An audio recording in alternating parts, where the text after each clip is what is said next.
This video is the story of how I somehow turned this series of random drawings into one of those old monitors from 2002 and turned it into its final form, a cosmic CRT god that I'll use for a tabletop game or something. And you get to experience the pains and the joys of it all. All right, here's how it happened.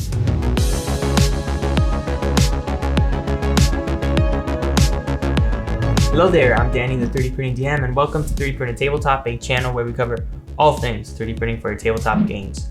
Last year, I accepted a challenge to make a randomly generated monster, the Dinobot 4000, and I accepted the Monster Bash challenge again back in October, 4 months ago. I am a little bit late. The point of Monster Bash is to draw a bunch of random monster parts from a deck and make something inspired by it, and these are the cards I drew. I'll let you interpret them however you want, because I don't even know what half this is. I still don't know. Now, before I get into the nitty-gritty, a lot of other amazing creators who participated in the October collab, they made their own Monster Bashes, and they're all amazing, wonderful, and conveniently located in a playlist, which I've included in the description below. So, before I even knew what I was gonna make, I set some ground rules, because every good challenge needs rules, right? So, here they are. Danny's 3 rules of monster bashing. Number 1, whatever I made had to actually be usable in a tabletop game. Dinobot 40,000, he's wonderful. He's sitting right above my computer desk collecting dust. Truly a wonderful memory though. Number 2, it had to be unique. Right, going back to Dinobot, I thought I created something that had never been done before, but as always the YouTube comment section proved me wrong, because apparently I'd made Megatron from Beast Wars, the Transformers show. And number 3, I actually wanted to model something this time. Last time was all digital kit bashing, and sure, I did some touch-ups, like I added some little spiky things on the tail, but no, this time I needed to do more, and kit bashing would be okay, but I wouldn't be able to do this without me doing major modeling on this monster. So, with my rules and my cards, I knew one thing.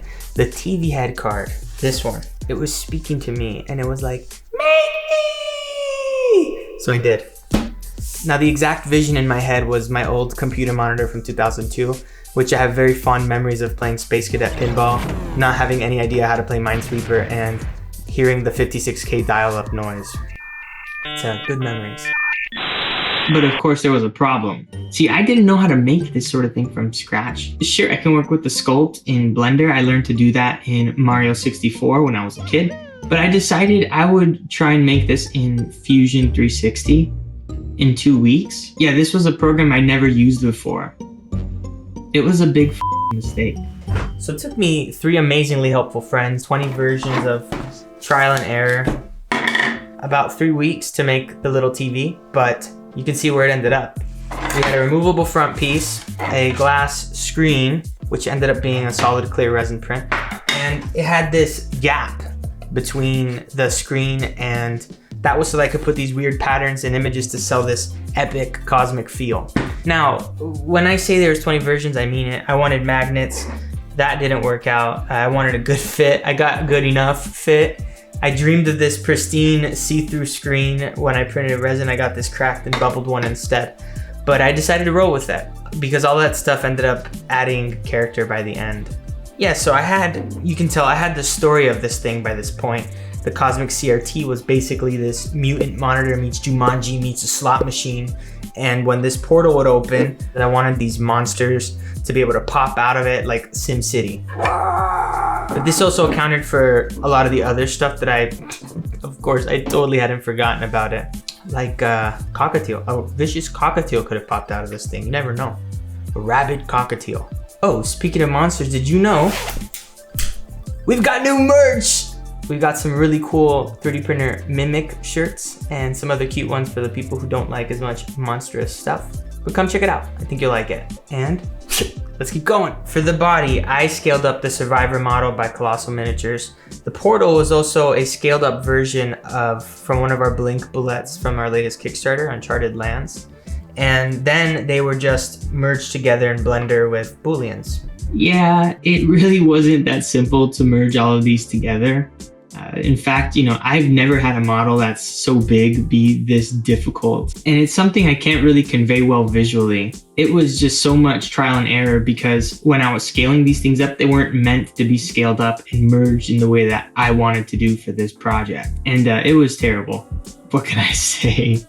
But fortunately it worked out. This thing ended up being so much bigger than I expected. It looked so much smaller on the screen with that one little mini. And when I had to split the portal up and I realized, wow, both sides of the portal take up an entire cross section of an Ender 3 bed, I realized how ridiculously big this thing was gonna be. So at this point, functionally, we were done, meaning it's assembled minus the painting and the finishing. But it wasn't quite. I'd forgotten to slice the bottom part off the portals, and there was no way I was gonna reprint those portals because they took 2 days on 2 printers, so nope.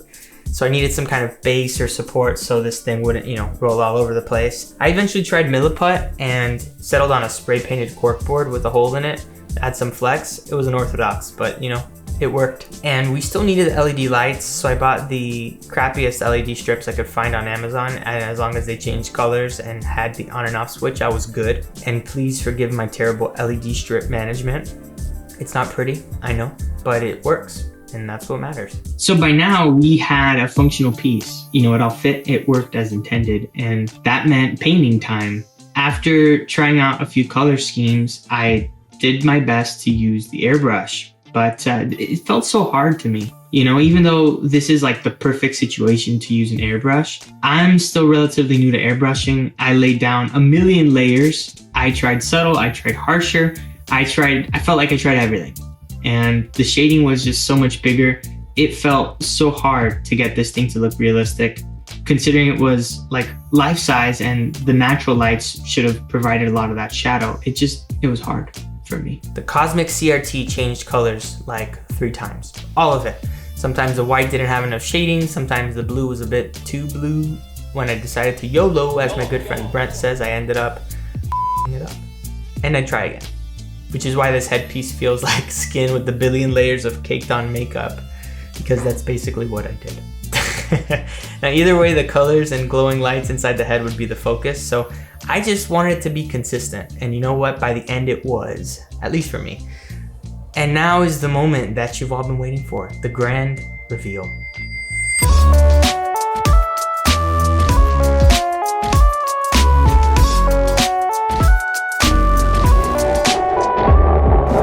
Seeing it all come together at the end, it was worth it, because it feels really good to crush a challenge that you set for yourself like that. And I'm glad I didn't give up, even if it took me 4 months to get here. And seeing that yellowed monitor at the end, that was the cherry on top for me. Now, normally I don't do this, but I would like to give you a challenge to make something from scratch. Anything, in any software, Tinkercad, maybe in person if you want to do a sculpt yourself without computer stuff. Just try making something that you feel in your bones. Give it a shot. I would love to hear about it. I'd also love to hear about all the things I could have done better with this build and improved on, because that seems to be when I learn the best, is the YouTube comments. So I'm counting on you people who know how to do stuff better than I do. If you enjoyed this video, subscribe for more of this video goodness. It really helps the channel out a lot. If you love 3D printable models for your tabletop games, you can pick up a late pledge and more on our website, lostadventures.co.